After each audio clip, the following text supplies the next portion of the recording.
History loves a clean villain. One face, one crime, one dramatic soundtrack, case closed. Unfortunately, real people are rarely that convenient. Today, we are reopening the files on 35 historical monsters, traitors, tyrants, and criminals who may have been judged by propaganda, bad movies, or enemies with much better writers. 1. Thomas Edison has become the internet's favorite historical punching bag.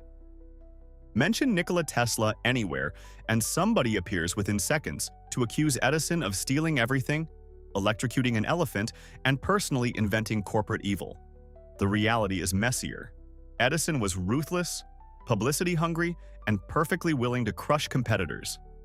But the famous elephant killing was arranged by Luna Park and filmed by the Edison Manufacturing Company, not personally ordered by Edison. More importantly, Edison did not merely create gadgets. He built complete electrical systems, generators, wiring, meters, power stations, distribution networks, and businesses capable of putting light into ordinary buildings. He also pioneered the Industrial Research Laboratory, where teams developed inventions at scale. Tesla produced astonishing ideas. Edison produced ideas, factories, infrastructure, and invoices. History had room for both geniuses, even if neither would have enjoyed sharing the comment section. 2. Cardinal Richelieu is remembered as the sinister, red-robed mastermind from the Three Musketeers, forever plotting against handsome heroes with excellent hats. Alexandre Dumas needed a villain, and France's most powerful minister practically arrived wearing dramatic lighting. The real Richelieu was far more impressive and far less cartoonish. He helped pull France out of repeated religious conflict, weakened rebellious nobles, strengthened royal government, expanded the navy, and pushed France toward becoming Europe's dominant power. He also founded the French Academy, which still guards the French language with the energy of a librarian protecting the last quiet table. Richelieu supported writers, artists, diplomacy, and strategic warfare. Was he ruthless? Absolutely. Unifying 17th century France was not a group project with snacks. But calling him merely evil misses the point. He helped build modern France. The Musketeers were basically disgruntled employees with swords and better public relations. 3. Fritz Haber helped turn industrial chemistry into one of history's darkest weapons. During World War I, he promoted poison gas and personally supervised early chlorine attacks. Soldiers died coughing, blinded, and terrified because science had been invited into the trenches and immediately made everything worse. His wife, Clara Immerwahr, also a chemist, opposed militarism and died by suicide, though historians still debate exactly what drove her decision.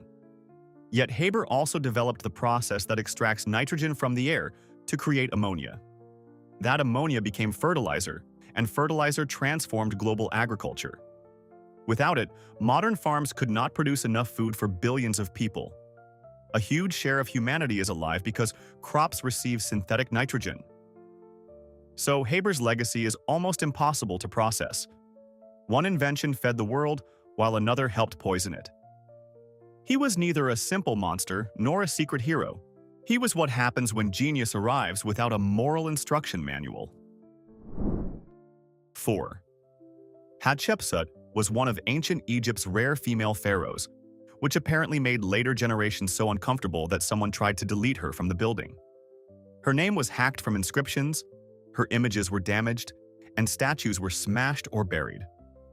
Historians once blamed her stepson, Thutmose III, imagining an immediate revenge campaign against the woman who had taken his throne. But the destruction seems to have begun much later, suggesting a complicated political or religious motive rather than a furious family tantrum. Hatshepsut's reign itself was remarkably stable and prosperous. She expanded trade, sent a famous expedition to the land of Punt, and built magnificent monuments, including her temple at Deir el-Bahri. By almost every practical measure, she was an effective pharaoh. The attempt to erase her failed spectacularly. Today, millions know Hatshepsut, while most of the officials who attacked her memory are historical dust with job titles. Quite a comeback. 5. Shakespeare turned Macbeth into Scotland's most famous, sleep-deprived murderer, a paranoid king who kills his way upward and then unravels while seeing ghosts at dinner. Excellent theater. Questionable biography. The real Macbeth ruled Scotland from 1040 to 1057, an impressively long stretch in an age when kings often treated succession like competitive stabbing. His reign appears to have been stable enough for him to leave the country on pilgrimage to Rome, something a collapsing tyrant surrounded by rebels generally does not risk. Contemporary records describe him distributing money generously to the poor there. Shakespeare had political reasons to darken the story. King James I claimed descent from Banquo. So, presenting Banquo as noble and Macbeth as a cursed butcher was a useful career decision. The historical Macbeth was certainly a medieval warrior king, not a harmless librarian. But the guilt-crazed monster we remember was shaped by a playwright who knew exactly which royal ego needed flattering. 6. Blackbeard, born Edward Teach or possibly Edward Thatch, understood something every modern influencer eventually learns. The brand is half the business. He cultivated a demonic appearance, tying smoking fuses into his enormous beard, carrying multiple pistols, and making terrified sailors feel as though hell itself had climbed aboard. Yet no surviving account clearly proves that Blackbeard personally killed a captive during his piracy career. He absolutely threatened people, stole cargo, blockaded ports, and built a criminal reputation powerful enough to travel faster than his ship. But that terror may have been the strategy.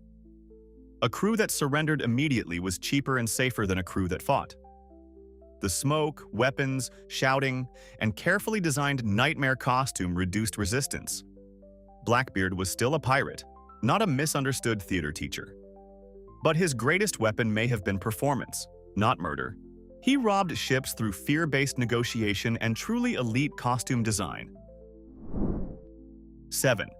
Genghis Khan created an empire through conquest so violent that entire cities disappeared and tens of millions may have died. There is no clever joke that makes that harmless. Yet the Mongol state he built was more than a giant mounted killing machine.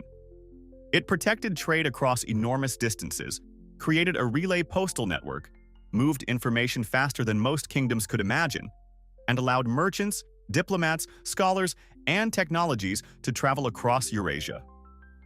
Genghis promoted commanders for ability rather than noble birth, tolerated multiple religions, and imposed laws that challenged some older customs, including kidnapping women for marriage. Under later Mongol rule, the vast connected zone known as the Pax Mongolica helped ideas, goods, and diseases cross continents at extraordinary speed. He was responsible for staggering destruction, but he also helped connect worlds that had previously operated far apart. History's most terrifying conqueror accidentally became one of globalization's earliest project managers. 8. King George III is the villain in America's national origin story, the tyrant whose crimes fill the Declaration of Independence like history's longest customer complaint. But George was not an all-powerful despot, personally micromanaging every colonial tax. Britain had parliament, ministers, courts, and a political system that limited royal power far more than the Declaration admitted. Many policies blamed entirely on George came from elected politicians in London. His famous episodes of madness were also symptoms of illness, not proof that he was permanently insane or secretly arguing with furniture. Doctors have proposed several possible causes, and the exact diagnosis remains debated.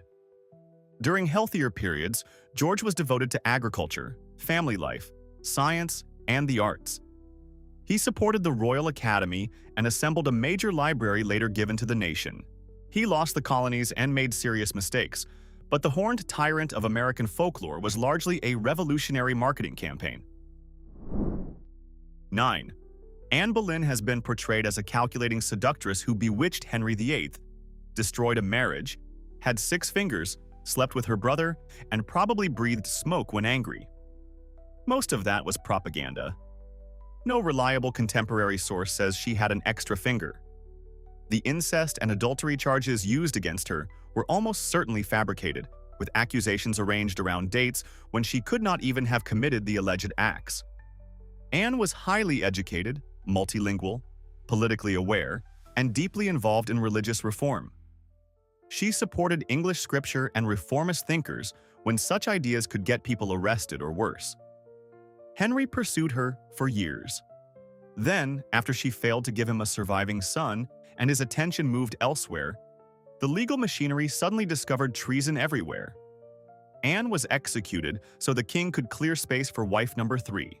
Her enemies wrote the first draft of her reputation, and gossip enthusiastically handled the sequels. 10.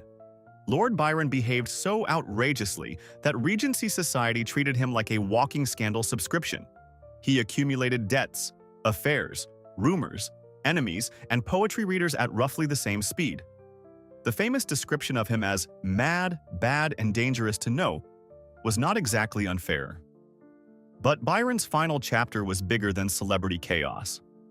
When Greeks rebelled against Ottoman rule, he did not simply post supportive verses from a comfortable drawing room. He donated money, funded ships and troops, purchased supplies, traveled to Greece, and tried to unite rival revolutionary factions who were often more interested in arguing with each other than defeating an empire. Byron died of fever at Missolonghi in 1824 before he could fight a major battle. His presence nevertheless attracted European attention and sympathy to the Greek cause. Britain remembers the scandalous poet. Greece remembers the foreign celebrity who arrived, opened his wallet, risked his life, and never came home. Not bad for a supposedly useless scandal machine. 11. Lucrezia Borgia's name became shorthand for Renaissance poison, seductive conspiracy, and dinner parties where declining the wine was probably wise. She was said to carry a hollow ring filled with poison, because apparently ordinary political enemies were not dramatic enough. Most of these stories appeared through hostile propaganda, aimed at the entire Borgia family. Lucrezia herself was used as a diplomatic asset by her father, Pope Alexander VI, and her brother Cesare. She was married 3 times to strengthen alliances, beginning when she was only 13. Later, as Duchess of Ferrara, she built a reputation that looked nothing like the murderous legend. She handled administration, supported artists and writers, managed affairs while her husband was absent, and became respected at court. Lucrezia was surrounded by dangerous men and survived their ambitions. She was less a poison queen than a political pawn who eventually learned how to run the board. History simply preferred giving her a poison bottle. 12. Niccolo Machiavelli became so closely linked with deceit that his surname turned into an insult. Call somebody Machiavellian, and nobody imagines a cheerful community volunteer. The prince certainly describes rulers using fear, manipulation, violence, and strategic dishonesty. But Machiavelli was explaining how power behaved in the real world, not writing a motivational handbook titled "Become Evil" by Tuesday. He had served as a diplomat, watched governments rise and collapse, and noticed that noble intentions did not magically protect anyone from ruthless enemies. His other works show a strong preference for republics, citizen armies, public participation, and political liberty. The Prince was also written while he was excluded from government, and desperately hoping to regain employment under Florence's new rulers. In other words, the most infamous book about political manipulation may partly have been an elaborate job application. Blaming Machiavelli for describing ugly politics is like blaming the map because the swamp smells terrible. 13. Xerxes I received one of cinema's most aggressive historical redesigns. In 300, he appears as an enormous gold-covered god-king surrounded by monsters, chains, piercings, and enough visual symbolism to frighten an art department. The real Persian emperor looked nothing like that. Xerxes continued major building projects at Persepolis, governed a vast multicultural empire, and followed Persian traditions that usually allowed conquered peoples to keep local religions, languages, and customs as long as taxes and loyalty continued arriving on schedule. Yes, he invaded Greece. He was an emperor, and invading neighbors was basically in the job description for every major power of the era, including the Greek city-states when opportunity knocked. Persian rule could be brutal, but it was not uniquely monstrous. Xerxes became the ultimate Eastern villain because Greek writers controlled the surviving narrative. and modern filmmakers discovered that nuance sells fewer tickets than a 7-foot nightclub deity shouting about submission. 14. Hannibal Barca terrified Rome so completely that his name became an ancient version of the monster under the bed. Roman writers described a man raised from childhood to hate them, crossing mountains with elephants and appearing wherever Roman confidence felt safest. But Rome was not an innocent village attacked without warning. Carthage had already lost the First Punic War, surrendered territory, and endured harsh financial demands while Rome expanded across the Mediterranean. Hannibal's campaign was brutal, but it was also the effort of a Carthaginian commander trying to break the power threatening his homeland. He was highly educated, spoke several languages, studied Greek culture, and repeatedly demonstrated strategic brilliance that Roman generals spent years learning to survive. Ancient sources also describe moments of respect toward defeated enemies and fallen commanders. Hannibal was not a barbarian attacking civilization. He represented a rival civilization, and Rome eventually destroyed it, then wrote the official explanation. 15. Vlad the Impaler was unquestionably terrifying. Nobody earns that nickname through an unfortunate paperwork error. He used impalement on a massive scale, displayed bodies publicly, and turned cruelty into political theater. But Vlad ruled Wallachia, a small and unstable principality trapped between powerful neighbors, especially the expanding Ottoman Empire. He had limited soldiers, unreliable nobles, and almost no chance of winning a conventional contest against a military superpower. So he weaponized horror. Forests of impaled bodies warned invading armies that entering his territory would be expensive, gruesome, and possibly career-ending. Ottoman forces were reportedly shaken by the displays, which was exactly the point. Vlad also fought to preserve Wallachian independence and crush internal rivals who constantly threatened his rule. None of this makes impalement reasonable or pleasant. It explains why many Romanians remember him not as a vampire, but as a brutal defender who used nightmare tactics because ordinary tactics were unavailable. 16. Nero supposedly played the fiddle while Rome burned, which would have been impressive because the fiddle did not exist yet. The Great Fire erupted in the year 64 while Nero was away from the city. Ancient sources say he returned, organized relief, opened imperial spaces to displaced residents, arranged emergency supplies, and supported rebuilding. That does not turn him into Rome's favorite humanitarian. Nero could be cruel, vain, politically violent, and catastrophically obsessed with performance. He also blamed Christians for the fire, helping unleash horrific persecution. But the famous image of him cheerfully making music while citizens screamed is propaganda, not evidence. Much of Nero's reputation comes from senators and elite writers who hated his attacks on aristocratic privilege, his executions, and his popularity with parts of the public. The real Nero was dangerous enough without imaginary violin solos. History added the fiddle because apparently tyranny needed a soundtrack. 17. Marie Antoinette's reputation rests on 4 words she almost certainly never said. Let them eat cake. A version of the line appeared in Jean-Jacques Rousseau's writing when Marie was still a child in Austria, years before she became Queen of France. Nobody connected it to her until later, when revolutionaries needed a perfect symbol of royal indifference. Marie certainly lived extravagantly and made political mistakes, but she did not create France's debt crisis, its unfair tax system, or the terrible harvests that pushed bread prices beyond reach. She arrived in France at 14, surrounded by hostility toward Austrians and trapped inside a court where clothing, dining, childbirth, and breathing probably required an audience. She also supported charities, aided poor families, and adopted children into the royal household. Marie Antoinette was privileged and often naive. She was not the cake-waving supervillain invented after France's problems required a recognizable face. The myth was simply more useful. 18. Peter III ruled Russia for only 186 days before his wife Catherine removed him and took the throne. Conveniently, much of what people remember about Peter comes from Catherine's own memoirs, where he appears foolish, childish, incompetent, and practically begging to be overthrown. The real record is less embarrassing. During his brief reign, Peter issued a remarkable flood of decrees. He ended persecution of the Old Believers, weakened the feared secret police, freed nobles from compulsory state service, and concluded Russia's costly war against Prussia. Some reforms were popular, others chaotic, and his admiration for Prussia damaged him politically. He was probably awkward, impulsive, and disastrously bad at reading the room. But he was not necessarily the drooling toy soldier addict preserved by Catherine's public relations campaign.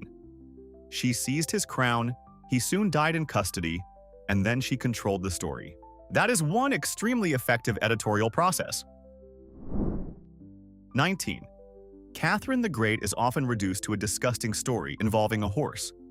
The rumor is entirely false and spread after her death because powerful women apparently require livestock-based slander before history feels complete. Catherine's real life was already dramatic enough.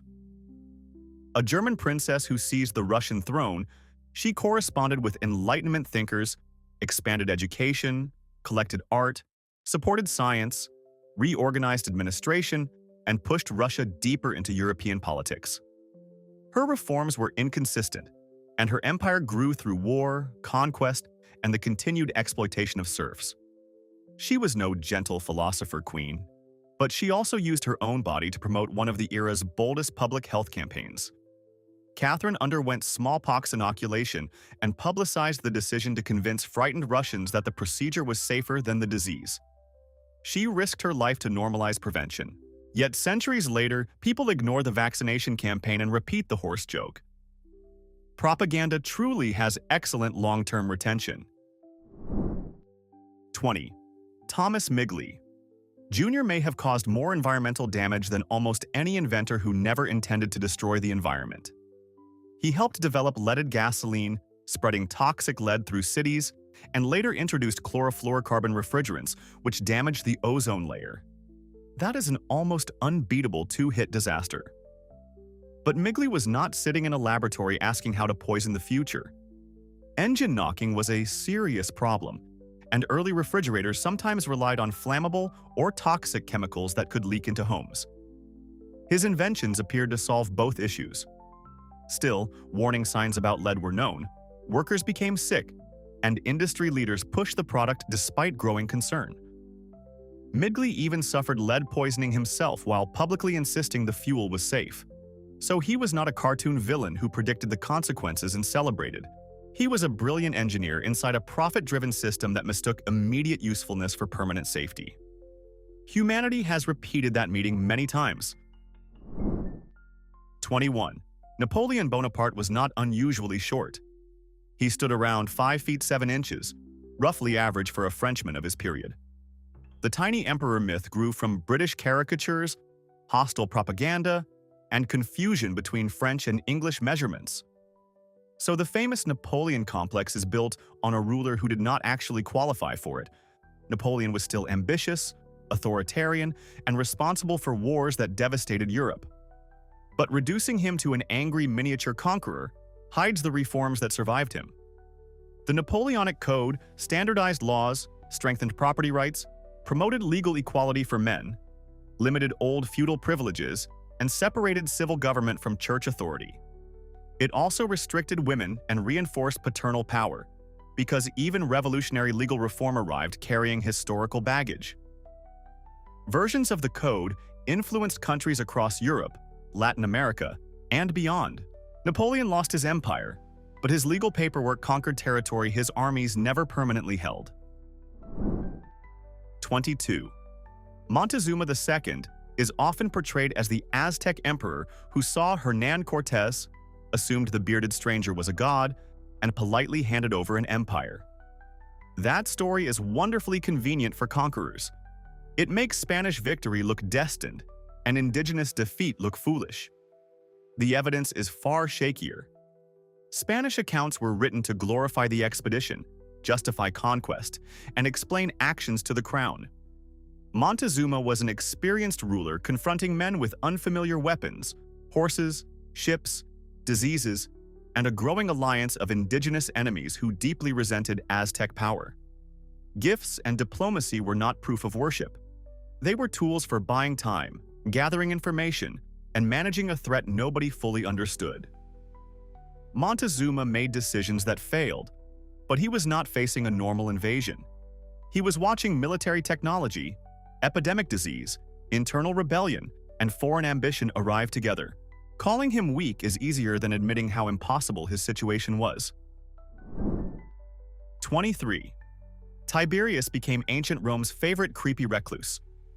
Later writers claim that after retreating to Capri, he devoted himself to bizarre and horrifying pleasures, while officials terrorized Rome in his name. The problem is that many of those stories came from elite authors writing years later, within a political culture that loved scandal almost as much as it loved assassination. The verifiable Tiberius was a talented general, experienced administrator, and deeply reluctant emperor who inherited a system designed around Augustus but received none of Augustus's charm. He guarded the treasury so carefully that Rome was financially strong when he died. He also became suspicious, allowed treason trials to spread, and withdrew while the ambitious prefect Sejanus accumulated power. Tiberius was not secretly a wholesome grandfather hiding on an island. But the most sensational accusations are difficult to prove and came from people with excellent reasons to hate him. Ancient gossip had senators instead of influencers. 24. Maximilien Robespierre is remembered as the cold face of the Reign of Terror, the revolutionary who sent enemies toward the guillotine until the machine finally reached him. Thousands died while he dominated the Committee of Public Safety, and no amount of context erases that. Yet, the younger Robespierre had once argued for ideas that sounded radically humane in 18th century Europe. He opposed the death penalty, defended broader male voting rights, challenged colonial slavery, demanded equality before the law, and supported public education. Then revolution became war. War became conspiracy. Conspiracy became paranoia. And paranoia acquired government stationery. Robespierre increasingly treated disagreement as betrayal and violence as emergency medicine for the Republic. He did not begin as a villain twirling a powdered wig. He became one through fear, certainty, and unchecked power. That makes his story more disturbing, not less. Monsters are easier to dismiss when they never believed they were saving anyone. 25. Empress Dowager. Cixi spent decades portrayed as China's ultimate dragon lady, a scheming palace tyrant who hated modernity and personally kept the empire weak. That image came partly from foreign observers, partly from political enemies, and partly from writers who found a powerful older Chinese woman irresistible villain material. Cixi was ruthless and often conservative, but she also approved major modernization efforts. Under her rule, China expanded arsenals, railways, telegraph systems, schools, overseas study programs, and diplomatic institutions. Late in her reign, the court supported campaigns against foot-binding and introduced reforms aimed at creating a more modern state. Many projects were delayed, inconsistent, or undermined by corruption and crisis.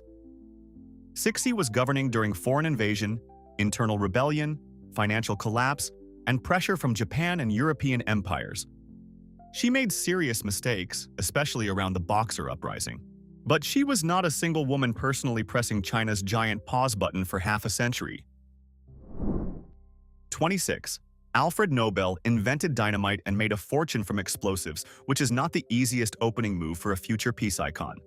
According to the famous story, a newspaper mistakenly published his obituary when his brother died and called him a merchant of death. Whether that exact episode changed everything is debated, but Nobel clearly worried about his legacy. In his final will, he directed most of his wealth toward prizes honoring achievements in physics, chemistry, medicine, literature, and peace. Dynamite itself had been developed partly to make blasting more predictable than unstable nitroglycerin. It improved mining, tunneling, railway construction, and infrastructure, even while armies and criminals discovered less constructive uses. Nobel could not control every purpose attached to his invention, but he could influence what his fortune rewarded after his death. So the man associated with explosions created the world's most prestigious peace prize. That is either redemption, reputation management, or history's classiest rebranding campaign. 27. Captain William Bligh became cinema's favorite naval tyrant, barking orders aboard the Bounty until his abused sailors finally decided that mutiny sounded healthier. The real Bligh could be harsh, insulting, and terrible at managing resentment, but he was not unusually brutal by the standards of 18th century naval life. He cared obsessively about diet, hygiene, exercise, and preventing scurvy. He encouraged dancing on deck because cheerful cardio was apparently part of the Royal Navy wellness plan. His flogging record was not exceptionally severe compared with other captains. After the mutiny, Bligh and 18 loyal men were forced into a tiny open boat with limited food and almost no equipment. He then navigated more than 3,600 miles across dangerous seas to reach safety. That journey remains one of maritime history's greatest survival feats. Bligh may have been an awful boss. He was also an extraordinary sailor whom Hollywood promoted from difficult supervisor to floating dictator. 28. Richard III has spent centuries trapped inside Shakespeare's body, hunched, twisted, murderous, and delivering excellent speeches while arranging family deaths. Tudor propaganda needed the king they defeated to look illegitimate, and Shakespeare later provided the premium theatrical edition. When Richard's skeleton was discovered beneath a parking lot in 2012, researchers found severe scoliosis, not the monstrous hunchback described on stage. He had fought effectively despite the condition and died violently in battle. His government also introduced legal reforms that complicate the villain portrait. Richard supported bail protections, expanded access to justice for people without money, required laws to be published in English, and reduced restrictions on printing and selling books. The greatest mystery remains the princes in the tower. Richard had motive and opportunity, but direct proof of murder has never surfaced, and other suspects existed. He may have been guilty, he may not. Shakespeare skipped the uncertainty because courtroom ambiguity is terrible for opening night. 29.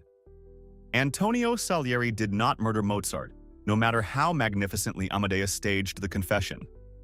The poisoning story grew from rumor, later plays, and a film that preferred dramatic envy over boring professional reality. Salieri was already one of Europe's most successful composers when Mozart was struggling for stable income. So the idea that he spent his life collapsing with jealousy is backwards. The two men competed, but they also respected each other's work and may have collaborated. Mozart wrote with satisfaction that Salieri attended a performance and applauded enthusiastically. After Mozart's death, Salieri continued teaching, composing, and shaping European music. His students included Beethoven, Schubert, Liszt, and Mozart's own son, whom he taught without charging a fee. That is a strange hobby for the secret murderer of the child's father. Salieri's real crime was surviving long enough for gossip to become theater, theater to become cinema, and cinema to become what everyone remembers from school. 30. Aaron Burr is remembered almost entirely for firing the shot that killed Alexander Hamilton. The duel was illegal, but elite men still treated dueling as a recognized method of settling insults because apparently mature political debate required loaded pistols before breakfast. Hamilton and Burr arrived voluntarily after years of rivalry and personal attacks. Hamilton had helped damage Burr's career and reputation, while Burr believed his honor had been publicly destroyed. None of that makes shooting him admirable. It does mean the event was not a random assassination by a jealous cartoon villain. Burr's wider record is equally complicated. He supported women's education, ensured his daughter received an unusually advanced education, criticized slavery, and promoted broader political participation. Later, he faced treason charges after a mysterious Western scheme, but was acquitted. Hamilton became a cultural hero. Burr became the man standing in the final spotlight with smoke rising from the pistol. History loves a clean ending more than a complicated person. 31. Al Capone was a violent gangster who built wealth through bootlegging, gambling, intimidation, prostitution, and murder. Nobody needs to sew him a redemption cape.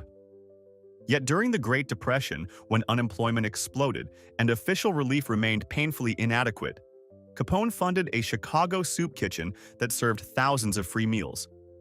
The gesture helped desperate families and produced fantastic publicity, which was probably not an accidental side effect. Capone is also often credited with pushing for expiration dates on milk after illness struck someone close to him, though historians debate how much influence he truly had. That uncertainty fits the larger point. Criminals can perform useful acts. Philanthropy can be sincere, strategic, or both. Feeding hungry people does not erase organized violence, and organized violence does not make the meals imaginary. Capone was not secretly good. He was a brutal man capable of an act that helped people. Human beings remain annoyingly resistant to simple labels. 32. King John is the sneering tax collector of every Robin Hood adaptation, while his brother Richard the Lionheart receives heroic music and perfect lighting. The real contrast is far less flattering to Richard. He spent only a small fraction of his reign in England, treated the kingdom as a financing machine for crusade and war, and then required an enormous ransom after being captured. John inherited drained finances, unstable territories, and a nobility already tired of royal demands. He responded with heavy taxation, arbitrary justice, military failure, and enough political skill to repeatedly make every problem worse. So yes, John earned much of his reputation, but Richard was not the selfless national hero standing opposite him. And John's disastrous rule provoked the barons into forcing Magna Carta upon him, creating a document later celebrated for limiting royal power and protecting legal rights. John did not invent constitutional government. He annoyed England into demanding it, quite efficiently. 33. William Murdoch, first officer of the Titanic, was turned into a murderer for one of cinema's most dramatic scenes. In James Cameron's film, Murdoch accepts money from a passenger, shoots a man during the panic, and then kills himself. The historical evidence for any of that is extremely weak. Survivor accounts instead place Murdoch at the lifeboats, working under impossible pressure and helping launch boats as the ship disappeared beneath him. He died at his post. No reliable record proves that he accepted a bribe, murdered a passenger, or took his own life. When the movie reached theaters, people in Murdoch's Scottish hometown were furious that a local hero had been rewritten as a corrupt killer. The studio later sent an apology and contributed to a memorial fund. Hollywood gained a powerful moment. Murdoch's descendants gained millions of viewers confidently remembering something that probably never happened. Drama collected the ticket money. Accuracy went down with the ship, as usual. 34. Cleopatra VII is still remembered as the seductive queen who enchanted Julius Caesar and Mark Antony, distracted powerful men, and helped destroy them with glamorous Egyptian chaos. That image comes largely from Roman propaganda, written by the winners of a civil war. Cleopatra was not Egyptian by ancestry, but a Macedonian Greek ruler from the Ptolemaic dynasty, and she was far more than a romantic plot device.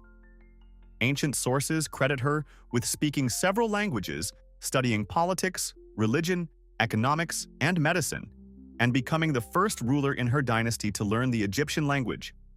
She stabilized a kingdom under intense pressure, negotiated with Rome, managed famine and finance, and fought to preserve Egypt's independence against an expanding superpower. Her relationships with Caesar and Antony were political alliances as well as personal ones.